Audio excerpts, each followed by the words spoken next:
بسم اللہ الرحمن الرحیم الحمد للہ رب العالمین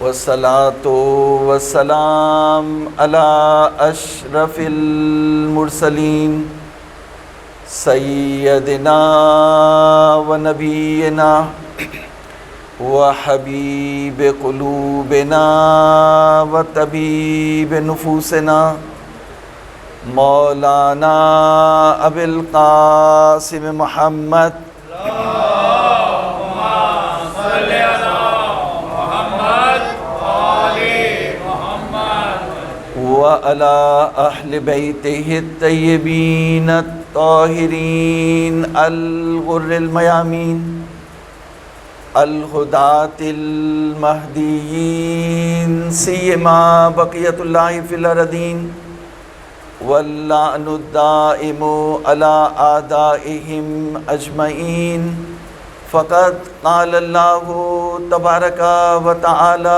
فی محکم کتابہ فآمنوا باللہ ورسولہ والنور الذی انزلنا واللہ بما تعملون خبیر صلوات اللہم صلی علی محمد وآل محمد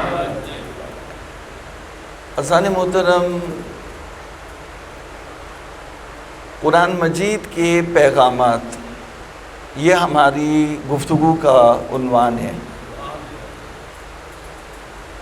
اور ہم نے یہ بات عرض کی تھی کہ جس طرح سے اہل بیت مظلوم ہے اس طرح سے قرآن مظلوم ہے۔ آپ دیکھیں کہ ہماری داڑیاں سفید ہو گئی، ہمارے بچے بڑے ہو گئے، بوڑھے ہو گئے، لیکن کتاب و حکمت کی جو تعلیم انہیں ملنی چاہیے تھی وہ نہیں ملی۔ آیات کو توڑ توڑ کے پیش کیا گیا۔ اگر کتاب و حکمت کی تعلیم مل رہی ہوتی تو شیعہ واقعی بن رہے ہوتے۔ میں نے آپ سے یہی پہلی مجلس میں یہ عرض کیا تھا کہ آپ ایک روایتی رسمی عزادار بننا چاہتے ہیں، ایک نظریاتی عزادار بننا چاہتے ہیں، یا میثم تمار بننا چاہتے ہیں؟ صلوات پڑھیں محمد علیہ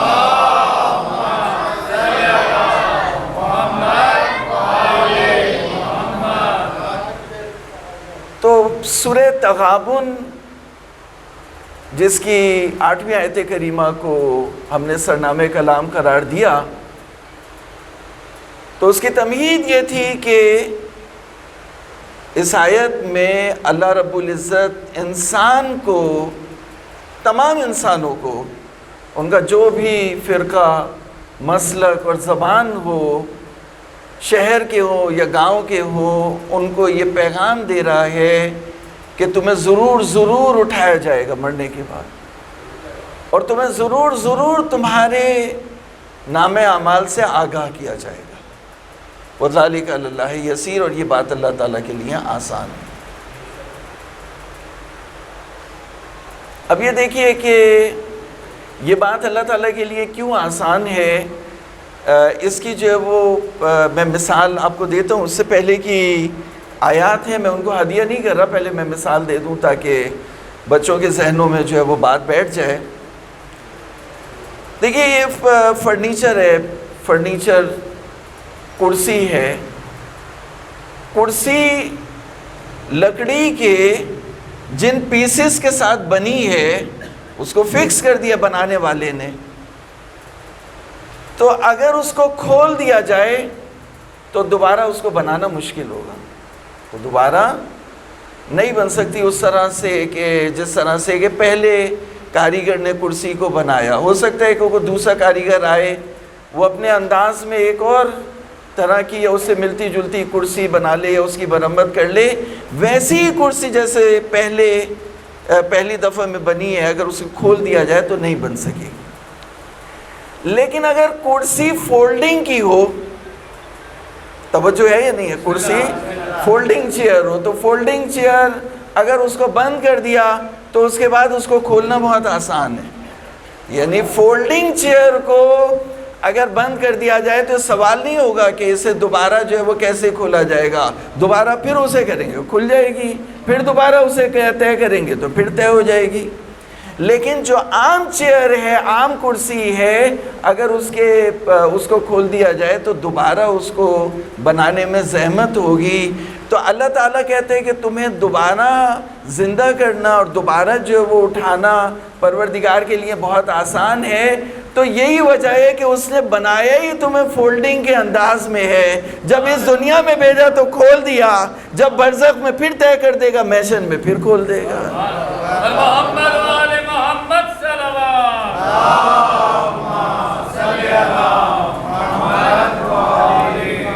یہ پیغام پہنچ گیا۔ هو الذی خلقکم، اس نے تمہیں پیدا کیا، فَأَحْسَنَ صُوَرَكُمْ، تمہاری جو صورتیں تھیں انہیں بہترین انداز میں بنایا۔ تو علامہ طباطبائی تفسیر المیزان میں کہتے ہیں کہ میں آیت پوری نہیں پڑھ رہا، کہ تفسیر المیزان میں کہتے ہیں کہ یہ جو کہا کہ تمہیں بہترین صورت میں بنایا، یہ نہیں کہ تمہیں احسن تقویم پہ بنایا تھا۔ احسن تقویم کا بھی میں نے آپ کی خدمت میں اس کے بارے میں بھی گفتگو کی تھی۔ یہاں پہ کہہ رہے ہیں کہ تمہیں بہترین صورت میں جو بنایا، اس کا مطلب یہ ہے کہ تمہیں فولڈنگ بنایا۔ جیسے فولڈنگ چیئر ہوتی ہے، اس کو کھول دیتے ہیں تو وہ کھل جاتی ہے، پھر بند کر دیتے ہیں تو بند ہو جاتی ہے۔ تو اس میں سوال ہی نہیں ہوتا کہ یہ اگر بند کر دی جائے تو کھلے گی کیسے، تو اس کو یہ نیچے کریں گے کھل جائے گی آرام سے، سوال ہی غلط ہے۔ تو پروردگار نے جب ایک ماڈرن ٹیکنالوجی میں فرنیچر، بیڈ، چیئر اور ٹیبل فولڈنگ ہی بن سکتی ہیں، تو پروردگار نے بھی تمہیں فولڈنگ بنایا ہے، اس دنیا میں بھیجا تو کھول دیا، پھر وہ برزخ میں پھر طے کر دے گا، پھر دوبارہ محشر میں کھول دے گا۔ تو تب جب تمہاری ٹیکنالوجی فولڈنگ بنا سکتی ہے تو پروردگار کی بھی ٹیکنالوجی فولڈنگ بنا سکتی ہے۔ وَذَلِكَ عَلَى اللَّهِ يَسِيرٌ، اللہ کے لیے یہ کام بہت آسان ہے۔ تب یہ سوال کرنا کہ دوبارہ کیسے زندہ ہوں گے، دوبارہ کیسے اٹھائے جائیں گے، دوبارہ نامہ اعمال کیسے دیا جائے گا، یہ سوال ہی جو وہ بیجا سوال ہے، بے مورد سوال ہے۔ تو پروردگار نے جو بنانے والا تھا بنایا ہی اس نے اس طرح سے کہ وہاں اٹھانا ہے۔ صلوات پڑھے محمد والے۔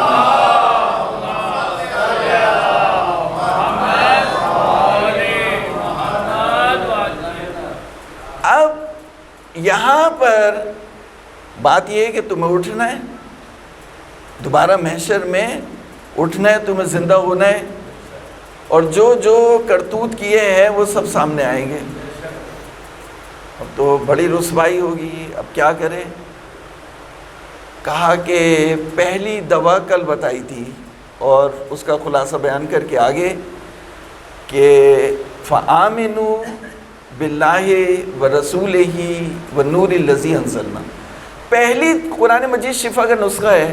تو سورہ تغابن جو 114 سوروں میں سے ایک سورہ ہے، وہ بھی شفا کا نسخہ ہے۔ اس میں تو نسخہ جب ڈاکٹر دیتا ہے تو اس میں ایک دوا نہیں ہوتی، ایک اینٹی بائیوٹک نہیں ہوتی ہے، اینٹی بائیوٹک بھی ہوگی، اس کے ساتھ ٹیبلٹ بھی ہوگی، کھانے سے پہلے کی بھی ہوگی، سیرپ بھی ہوگا، کچھ اور بھی اس میں جو وہ لوکل دوائیں بھی ہوگی، تب جا کے بنتا ہے ایک نسخہ۔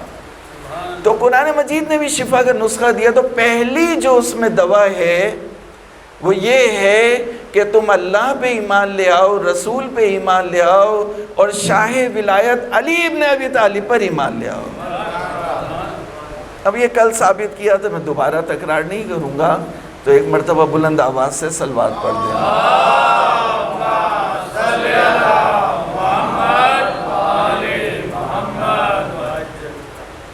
یہ دیکھیے، ایک دفعہ ہم ڈاکٹر سے چیک اپ کرانا تھا تو ہاسپٹل گئے، تو بہت تعلقات یہ وہ جاننے والے کو نکالا، انہوں نے جو ہے وہ بہت بڑے ڈاکٹر کو دکھایا۔ ڈاکٹر نے کہا کہ بھئی انہیں ایڈمٹ کر لے، تو وہ جن سے بہت زیادہ تعلقات تھے، بہت ہائی فائی تھے، انہوں نے اپنے ایک بندے کو کہا کہ جاؤ اسے فلاں جگہ لے جا کے اور اسے ایڈمٹ کرا دو. وہاں پہ تو وہ بندہ جو ہے وہ لے گیا ہمیں. تو پھر اس کے بعد وہاں پہنچے, ایڈمٹ کر دیا گیا. تو وہاں پہ وارڈ بوائے آیا. وارڈ بوائے نے کہا کہ آپ جو ہے وہ ہاتھ دیں. پھر اس نے وہ ساری چیزیں سوئیاں وئیاں لگائی. پھر اس نے اپنی کارروائی شروع کر دی. تو اب دیکھیے کہ جب ایک چھوٹا سا کام ہو رہا ہوتا ہے تو اس میں کتنی ڈیلیکیٹ ہو جاتا ہے کہ اوپر کا جو ایک بہت بڑا پروفیسر ہے وہ نیچے کے ڈاکٹر کو کہتا ہے یا وہاں کے کسی ایک ہرکارے کو بولتا ہے کہ انہیں لے جا کے ایڈمٹ کراؤ, تمہاری ذمہ داری میں دے رہا ہوں. وہ لے کے چلتا ہے آپ کو وارڈ بوائے کے حوالے کرتا ہے کہ آپ ان کی بات مانیں. تو اگر آپ نے وارڈ بوائے کی بات مانی, کیونکہ وہ کنیکٹڈ ہے کس سے, اپنے اوپر والے ڈاکٹر سے, وہ اوپر والا ڈاکٹر کس سے کنیکٹڈ ہے, پروفیسر سے. تو اگر وارڈ بوائے کی مخالفت کی تو وہاں سے پوری اوپر سے آئے گی کہ آپ نے ہماری مخالفت کی, ہمارے سسٹم کی مخالفت کی. تو یہی سمجھنے کی بات ہے کہ اگر تم اللہ اور رسول پہ ایمان لے آئے, پروفیسر کی بات تو مان لی تم نے, اور وارڈ بوائے جو بات کا تھا اس کی بات نہیں مانی, جو ان کے بات تھا اس کی بات نہیں مانی تم نے, تو تم نے اوپر والے کی بات نہیں مانی. تو یہی سمجھنے کا مقام ہے کہ اگر تم علی ابن ابی طالب پر ایمان نہیں لائے تو اللہ رسول پہ بھی ایمان نہیں لائے.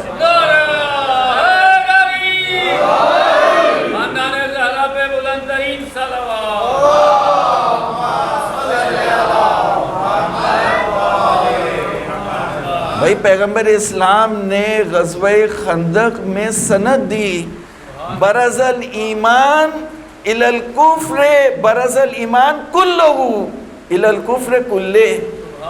کل ایمان کل کفر کے مقابلے پر جا رہا ہے.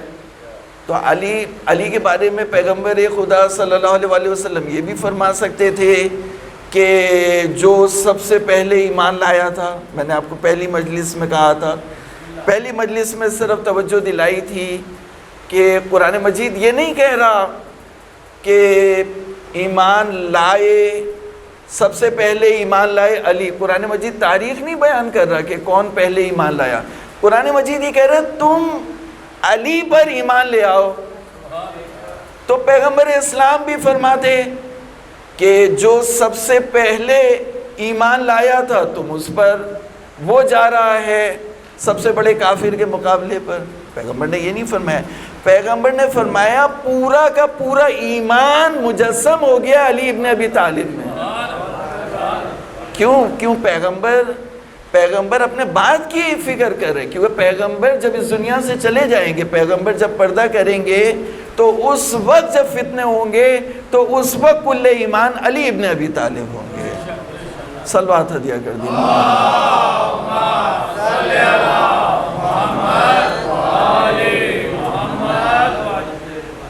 تو حضرت محترم کہا کہ ایمان لے آؤ اللہ پر, رسول پر, اور اس نور پر جو ہم نے اتارا. یہ پہلی جو نسخہ تھا اس کی پہلی ٹیبلٹ یہ ہے, شفا کا نسخہ. اور دوسرا پھر قرآن مجید آگے بڑھا. میں مختصر کر رہا ہوں کیونکہ آج بات بھی مختصر کرنی ہے, کہ کہا کہ فاتقوا اللہ, یہ 17ویں آیت کریمہ ہے, آیت نمبر 17 ہے, یعنی 14, 15, 16ویں یا 17ویں آیت کریمہ ہے کہ حکم آیا وہاں پر. اس سے پہلے 2 آیتیں میں چھوڑ رہا ہوں, وہ تمہید کی ہے, ان کی وضاحت ابھی آپ کے سامنے پیش کرتا ہوں. کہ کہا کہ فاتقوا اللہ, اللہ کا تقوی اختیار کرو, واسمعوا واطیعوا وانفقوا خیرا لانفسکم. تو یہاں پر 3 اوامر آئے ہیں. ایک یہ آیا کہ تقوی اختیار کرو جو مورد نظر ہے, اور دوسرا یہ آیا کہ اطاعت کرو, اور تیسرا یہ آیا کہ اللہ کی راہ میں خرچ کرو. تیسرا کانفیڈینشیل تھا پرائیویٹ تھا. تو تیسرا جو تھا اس کے لیے قرآن مجید نے تمہید کی, سورہ تغابن نے تمہید کی اور کہا کہ پہلے سے 2 آیتیں, اب یہ 2 آیتیں قابل توجہ ہیں, لیکن پہلے میں 3 اوامر آپ کے سامنے آپ کو ہدیہ کر رہا ہوں. ایک تقوی, ایک اطاعت پروردگار, اور تیسرا سمجھ لیں کانفیڈینشیل ہے, اب جو بھی ہے ابھی بتاتا ہوں, آپ کو بتا بھی دیا. تو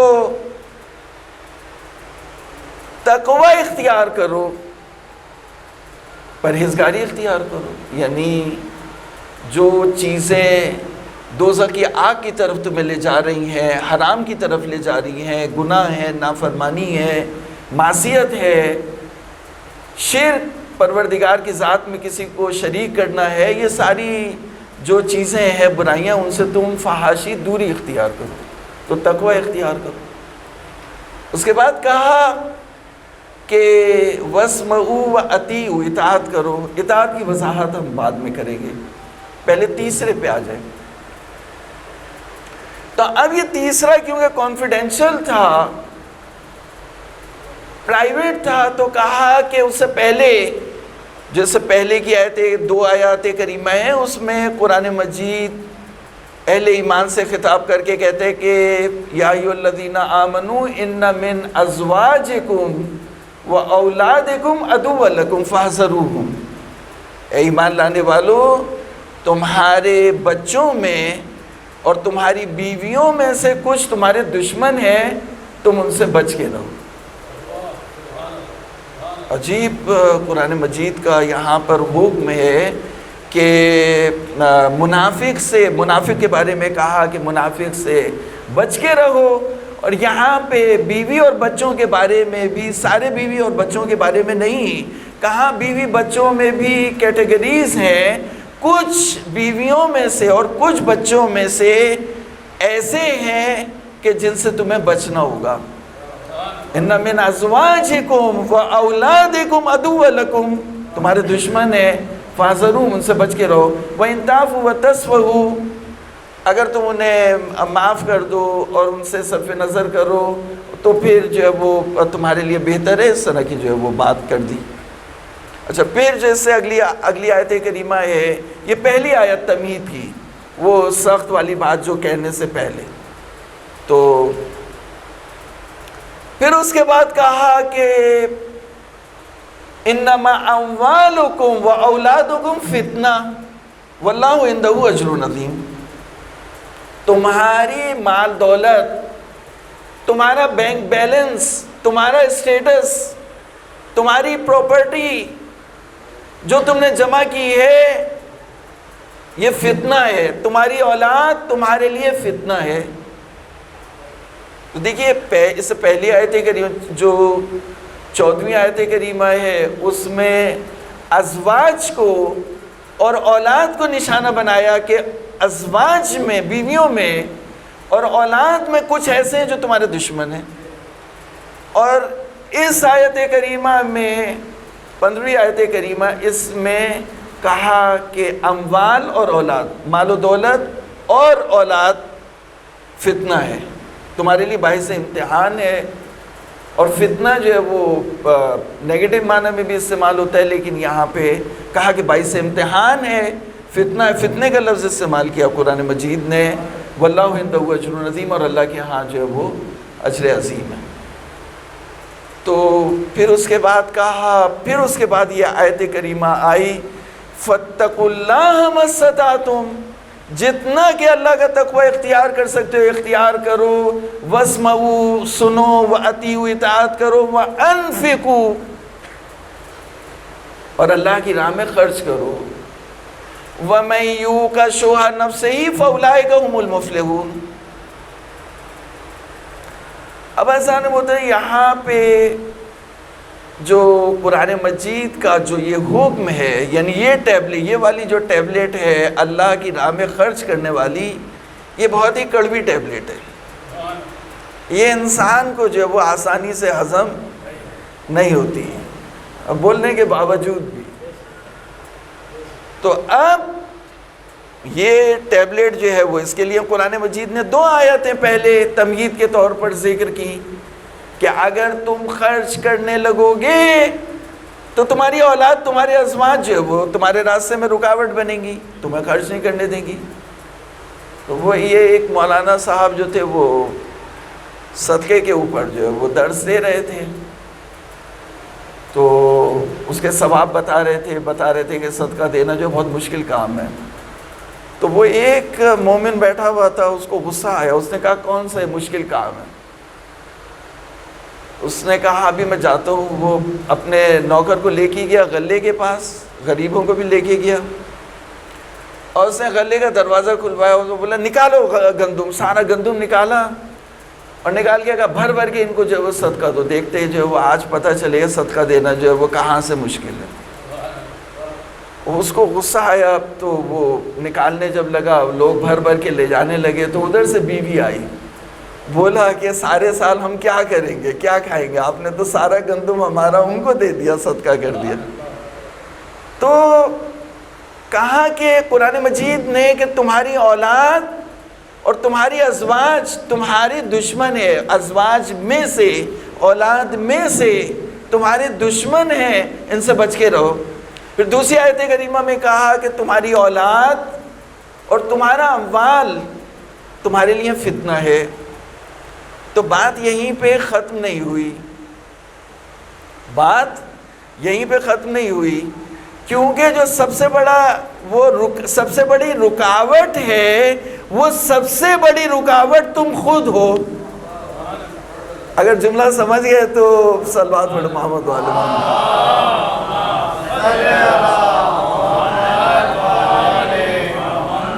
بھئی اللہ کی راہ میں خرچ کرنے کا جو حکم آیا، ہم قرآن مجید کا بتایا تھا کہ شفا کے نسخہ ہے، تو ایک دوا پہلے بتائی تھی، اور آج جو وہ 3 دوائیں آج بتانی ہیں، تو اس میں سے جو چوتھی دوا ہے وہ پہلے میں نے یہاں پر اس کو مورد توجہ قرار دیا کہ سب سے جو کڑوی ٹیبلٹ ہے، تو وہ اللہ کی راہ میں خرچ کرنا۔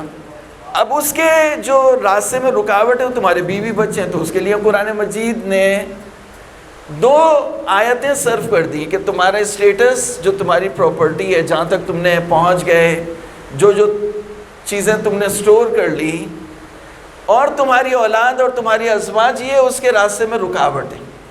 2 آیتیں قرآن مجید نے اس میں صرف کی۔ تو اس کے بعد حکم دیا فَاتَّقُوا اللَّهَ مَا اسْتَطَعْتُمْ، یہ پہلا حکم ہو گیا، ٹھیک ہے، آج کا، یعنی کل کے حساب سے دوسرا۔ فَاتَّقُوا اللَّهَ مَا اسْتَطَعْتُمْ، یہ پہلا حکم۔ پھر اس کے بعد کہا وَاسْمَعُوا وَأَطِیعُوا، وَاسْمَعُوا وَأَطِیعُوا کو ایک حساب کرے، اس کے بارے میں بعد میں بات کریں گے۔ اور جو تیسری ٹیبلٹ یا تیسرا حکم یا شفا کا جو نسخہ ہے، اس میں جو چوتھا حکم آیا وہ یہ آیا کہ اللہ کی راہ میں خرچ کرو۔ تو قرآن مجید نے جب یہ کہا کہ فَاتَّقُوا اللَّهَ مَا اسْتَطَعْتُمْ وَاسْمَعُوا وَأَطِیعُوا وَأَنفِقُوا خَیْرٌ لِأَنفُسِکُمْ، تو بات یہیں پہ ختم نہیں ہوئی کہ تمہارا اسٹیٹس اور تمہاری بیوی بچے اس کے راستے میں رکاوٹ ہیں، بلکہ کہا کہ سب سے بڑی رکاوٹ تم خود ہو۔ لہذا کہا میں یوں کا شوہ نفسے، جو اپنی کنجوسی سے بچ جائے وہی کامیاب ہے۔ صلوات پڑھے محمد والے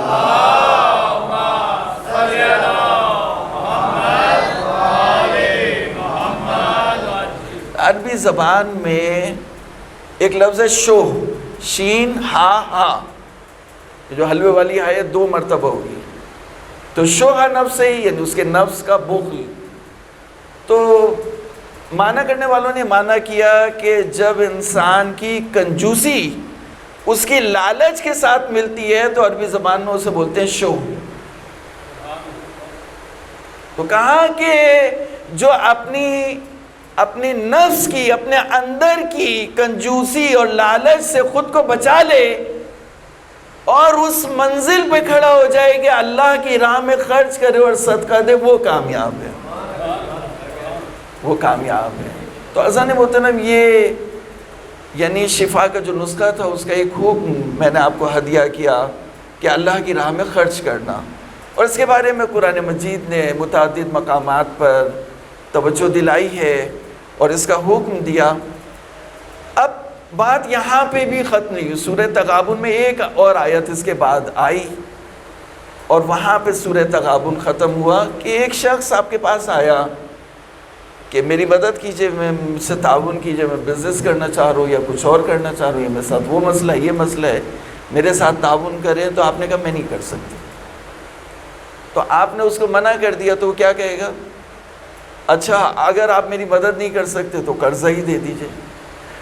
تو جب اللہ رب العزت نے یہ کہا کہ تم تقوی اختیار کرو، اطاعت کرو اور اللہ کی راہ میں خرچ کرو، اور اس سے پہلے یہ کہا کہ اس کے راستے میں 3 رکاوٹیں ہیں، تمہاری ازواج و اولاد بھی ہے، تمہارا اسٹیٹس بھی ہے، اور تمہاری اندر کی بخل اور لالچ بھی ہے، تو جب تم اللہ کی راہ میں خرچ کرنے کی ہمت نہیں رکھتے تو ایسا کرو اللہ کو قرضہ ہی دے دو۔ من ذا الذی یقرض اللہ قرضا حسنا، کون ہے جو اللہ کو قرضہ دے؟ تو بھائی یہ ہے مقام، سمجھنے کا مقام ہے کہ اللہ رب العزت اپنے دین کی نصرت کے لیے تم سے چاہتا ہے کہ تم خرچ کرو اپنے مال کو، کہ تمہارا مال پاک ہو جائے، تمہاری قربانیاں قبول ہو جائے۔ اللہ کو تمہارے پیسے کی ضرورت نہیں، اس کے پاس تو بہت خزانے ہیں، لیکن وہ چاہتا ہے کہ تم اللہ کو قرضہ دو۔ تو اس کا کیا مطلب ہے؟ تو اگر تم اللہ کی راہ میں صدقہ نہیں دے سکتے تو کم سے کم اللہ کو قرضہ ہی دے دو۔ صلوات پڑھے محمد والے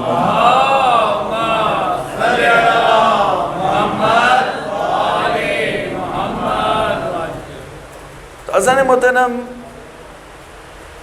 جو شفا کا نسخہ ہم نے سورہ تغابن سے آپ کو ہدیہ کیا، اس میں پہلا تھا کہ ایمان لے آؤ، اور اسی ایمان کا بھی ہم نے بتایا کہ جب تک کہ وہ کامل نہیں ہوگا تو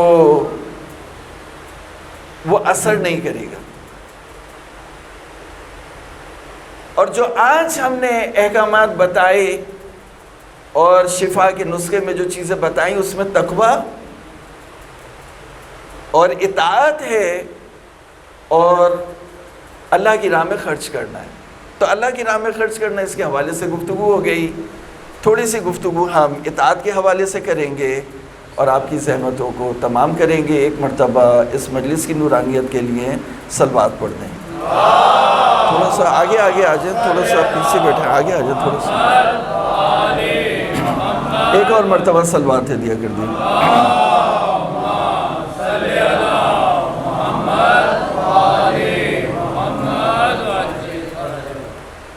دیکھیں یہ جو ہے وہ اوبیڈینس، اطاعت، فالوئنگ، اب مجھے نہیں پتا کہ اس کے لیے جو صحیح ورڈ ہے وہ کیا ہے، لیکن میں یہ جانتا ہوں کہ اگر ایک امر ہو اللہ کی طرف سے، اس کے رسول کی طرف سے کوئی امر آئے، اور اگر اس کی مطابقت کر لی جائے تو وہ اطاعت ہے، اور اگر اس کی مخالفت کی جائے یا نافرمانی کی جائے، اسے انجام نہیں دیا جائے تو وہ عصیان ہے، نافرمانی ہے، گناہ ہے۔ ٹھیک ہے نا؟ اب میں مثال دیتا ہوں اپنے بچوں کے لیے کہ اللہ رب العزت نے حضرت آدم کو بنایا، اب ملائکہ نے بنایا اور جو کچھ بھی ہوا، پھر اس کے بعد پروردگار نے اس میں روح پھونکی۔ تو جب اپنی روح اس میں پھونکی تو اس کے بعد امر آیا کہ تم سارے کے سارے سجدے میں گر جاؤ۔ توجہ ہے، یہ میری طرف نہیں ہے۔ ملائکہ سے جو جتنے بھی تھے اس میں ابلیس بھی تھا، تو حکم ہوا کہ تم سب کے سب سجدے میں گر جاؤ۔ تو وہ سارے کے سارے سجدے میں گر گئے، لیکن ابلیس سجدے میں نہیں گرا۔ ابا واستکبر وکان من الکافرین۔ اس کی اپنی تعویلیں تھیں، میں تو نہیں، وہ تو پھر بات کہیں اور چلی جائے گی، تو وہ اس نے نافرمانی کی۔ تو جب امر الہی آئے یا کسی کا امر آئے، کمانڈ آئے اور اس کی مطابقت ہو جائے تو اسے اطاعت بولتے ہیں، اور اگر اس کی مخالفت ہو تو اسے نافرمانی اور گناہ بولتے ہیں۔ اسی طرح سے اگر عمل میں ہم جناب رسول خدا صلی اللہ علیہ وآلہ وسلم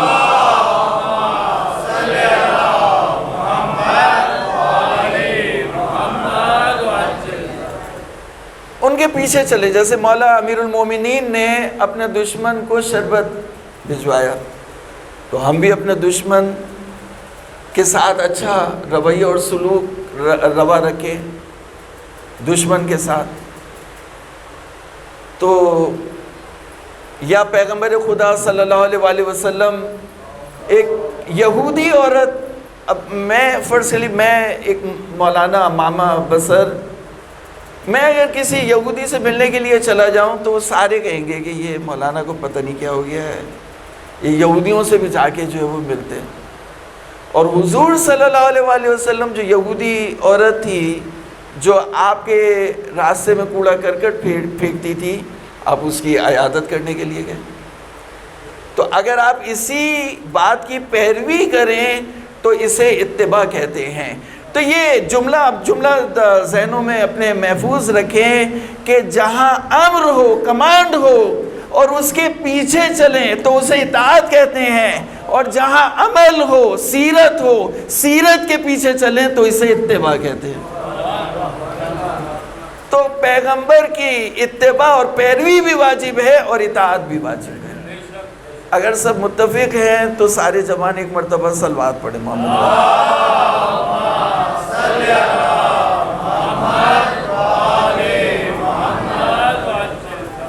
یہ حسن بھائی ہمارے جو جلوس لے کے چلتے ہیں، اب جلوس میں نے ان کا تو اس انداز میں نہیں دیکھا، لیکن مرکزی جو ہمارا جلوس ہوتا ہے اس کی سیٹنگ میں نے دیکھی ہے اسکاؤٹس کی. تو وہاں پہ اسکاؤٹس ہوتے اور ایک ہیڈ اسکاؤٹ ہوتا ہے. تو جو ہیڈ اسکاؤٹ ہوتا ہے اس نے ایک وسل بجانی ہوتی ہے، وسل بجاتا ہے وہ، تو سیٹی کی آواز آتی ہے. جیسے ہی سیٹی کی آواز آتی ہے سارے چل پڑتے ہیں. اس کے بعد پھر اس کی طرف سے وسل ہوتی ہے تو سارے رک جاتے ہیں. یہ اسکاؤٹس کی بات ہے. تو اس کو بولتے ہیں اطاعت. اچھا، اب میں یہاں پہ ایک تھوڑا سا پریشان کن سوال کروں گا، آپ ناراض نہیں ہوئیے گا، کہ یہ بتائیے کہ ہمارے جو امام ہیں، ہمارے مولا ہیں، اللہ رسول ہیں، ان کا مقام زیادہ ہے یا ایک کمانڈر کا مقام زیادہ ہے؟ بتائیں. اللہ رسول کا مقام زیادہ ہے، رسول خدا کا مقام زیادہ ہے. لیکن افسوس کا مقام یہ ہے کہ ایک کمانڈر ہے، اس کے اختیار میں جتنی فوجیں ہیں، وہ جب کہتا ہے اٹینشن تو ساری اٹینشن ہو جاتی ہے، وہ کہتے ہیں لیفٹ رائٹ تو سارے لیفٹ رائٹ کر دیتے، پھر اس کے بعد وہ کہتے ہیں پوزیشن لیتے ہیں، پھر اس کے بعد وہ کہتے ہیں فائر تو سارے فائر کر دیتے. ایک ڈسپلن ہے نا. تو وہ کتنی اطاعت کر رہے ہیں کمانڈر کی. تو ایک کمانڈر کی اتنی اطاعت ہوتی ہے، اگر اس سے آدھی بھی اللہ اور رسول اور امام کی اطاعت ہو جائے. جملہ ایسا جو جب بابا نہیں کریں گے میں آگے نہیں بڑھوں گا. صلوات پڑھیں محمد والے محمد.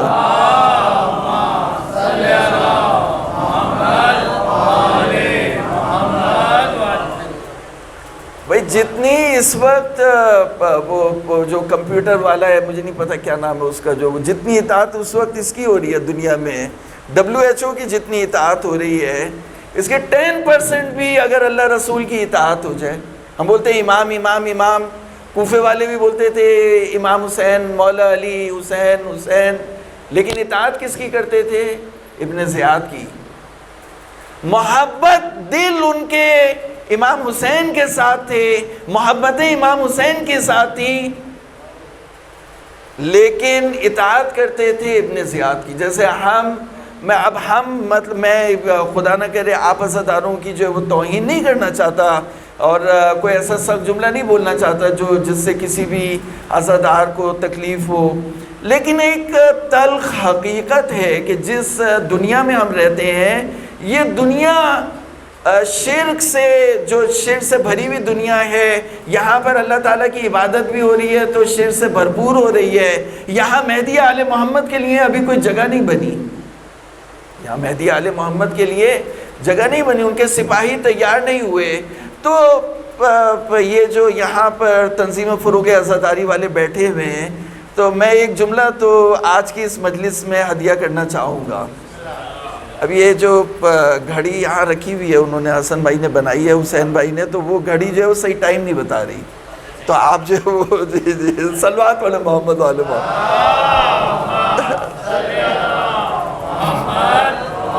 دو منٹ بیٹھے.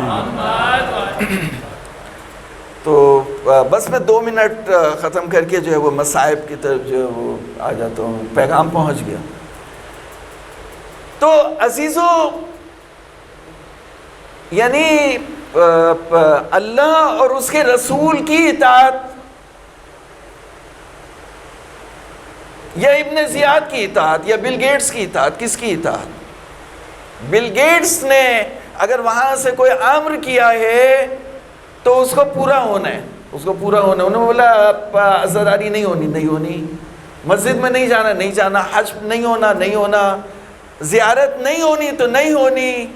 تو یعنی اس کا مطلب پہلے بھی زیارت وہ کروا رہے تھے. اب یہ تلخ باتیں ہیں. یعنی امام زمانہ کے ظہور سے پہلے جو اہل ایمان کو مشکلات ہیں، اور امام زمانہ کے ظہور کے بعد کا جو مومن ہے، اس کے فرق کو ہمیں اور آپ کو سمجھنا اور تسلیم کرنا ہوگا. جب ہمارے امام ہمارے درمیان ہوں گے، اور ہمارے امام جب اب اس وقت ہمارے درمیان نہیں ہے، تو ہماری طاقتوں میں بہت فرق ہے. اس وقت کی جو طاقت ہوگی وہ کچھ اور ہوگی، اس وقت کی جو طاقت ہے وہ کچھ اور ہے. پروردگار آپ کو مولا کا صحیح سپاہی بنائے اور امام کی اطاعت کرنے کی توفیق عطا فرمائے. ایک اور مرتبہ بلند آواز سے صلوات پڑھ دیں.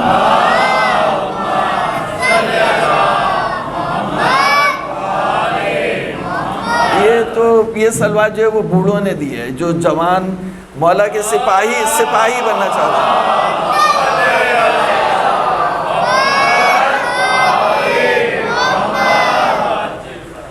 تو دیکھیں، بچوں کو ایسا ٹرینڈ کریں کہ وہ اہل بیت کی اطاعت کریں. وہاں پر سجدہ تعظیم نہ ہو، سجدہ شکر ہو. کیونکہ سجدہ شکر کے لیے اہل بیت نے حکم دیا، سجدہ تعظیم کے لیے تم اپنی مرضی کی زیارت نہیں کرو. اہل بیت نے جس طرح سے تمہیں طریقہ سکھایا اس طرح سے زیارت کرنی ہے. فرش اعضاء پہ بیٹھ کے مجلس سننا ہے، فرش اعضاء کو سجدہ نہیں کرنا. فرش اعضاء پہ سجدہ نہیں کرنا. فرش اعضاء پہ حسین کی اعضاء کو سننا ہے. وضو کر کے علم کو اٹھانا ہے. وضو کے بغیر علم کو، وضو کر کے علم کو اٹھانا ہے. وضو کے بغیر علم کو نہیں اٹھانا. کل بات کریں گے، کوئی مسئلہ نہیں ہے. کل ابھی ہم بھی یہیں ہیں، آپ بھی یہیں پہ ہیں، تو کل بات کریں گے. تو میں صرف یہ ایک بات کر کے، اور یہ تمہید ہے بھئی مصائب کی، اور مصائب کے چند جملے آپ کی خدمت میں پیش کروں. کہ دیکھیے، جب مسلم ابن عقیل کوفے میں آئے، اور مسلم ابن عقیل امام حسین کے نمائندے، امام حسین نے 18,000 خطوط کا جواب مسلم ابن عقیل کی صورت میں دیا. تو اس وقت تو کمانڈ کس کے پاس تھی؟ کمانڈ کس کے پاس تھی؟ بتائیے. اب جو امر الہی جو اللہ اور اس کے رسول اور اولی الامر کا جو امر تھا، وہ کس کے پاس پہنچا؟ بتائیں مجھے. مسلم ابن عقیل کے پاس. تو اب مسلم ابن عقیل واجب الاطاعت ہے، لیکن یہ بات سلیمان ابن سرد خزائی جو توابین میں سے تھے وہ نہیں سمجھ سکے. تو مسلم نے جب حکم دیا، مسلم نے، دیکھیں ایک کمانڈر جب حکم دیتا ہے کہ فارورڈ، آگے بڑھو، مسلم نے جب خروج کا حکم دیا تو اس کی اطاعت نہیں کی اہل کوفہ نے، اور جب اطاعت نہیں کی تو پھر مسلم اکیلے رہ گئے. تو یعنی یہ کتنا بڑا سانحہ ہے اس پر غور و فکر کرنا چاہیے آپ کو کہ 18,000 خطوط امام حسین کے جو بوریاں تھیں وہ ان کے قافلے میں بوریاں بھر گئیں ان خطوط سے، اور 12,000 لوگ بیعت کریں، اور اس کے بعد جب وہ خروج کا حکم دیں تو سلیمان ابن سرد خزائی نے کہا کہ اگر امام حسین آ کر خروج کا حکم دیں گے تو میں نکلوں گا، اس بچے کے کہنے پہ نہیں نکلوں گا۔ تو یہیں سے جو ہے وہ سارا کام خراب ہو گیا، اور امام زمانہ کا جب لشکر چلے گا تو اس کی کمانڈ بھی اسی طرح کا کوئی نوجوان کر رہا ہوگا، تو آپ کہیں گے کہ میں تو امام زمانہ کی اطاعت کروں گا، میں اس بچے کی اطاعت نہیں کروں گا، اس نوجوان کی اطاعت نہیں کروں گا، تو بس کام خراب ہو جائے گا۔ پھر وہی ہوگا جو مسلم ابن عقیل کے ساتھ ہوا تھا۔ تو اگر اس کو تکرار نہیں کرنا چاہتے تو جس کے پاس کمانڈ ہے اس کی اطاعت کرنی ہوگی۔ تو دوستو مسلم ابن عقیل اکیلے رہ گئے۔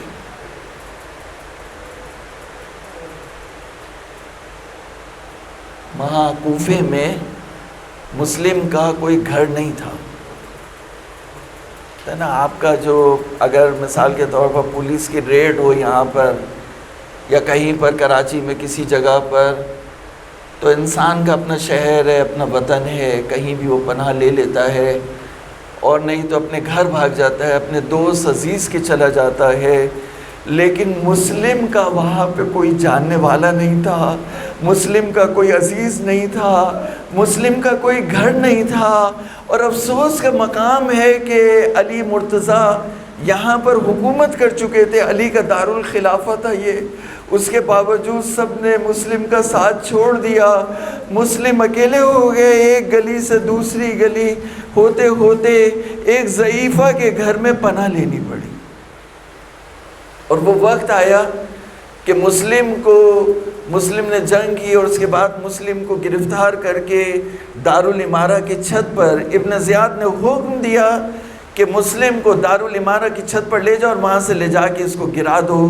مسلم کو وہاں سے گرایا گیا، اور گرانے کے بعد ان کے سر کو تن سے جدا کیا گیا، اور ان کی لاش کو اور ہانی کے لاشیں کو کوفہ کی گلیوں میں پھرایا گیا، اور مسلم کے سر کو کاٹ کے ایک روایت کے مطابق یزید کے پاس بھیج دیا گیا، اور دوسری روایت کے مطابق کوفے کے دروازے پر آویزہ کر دیا گیا۔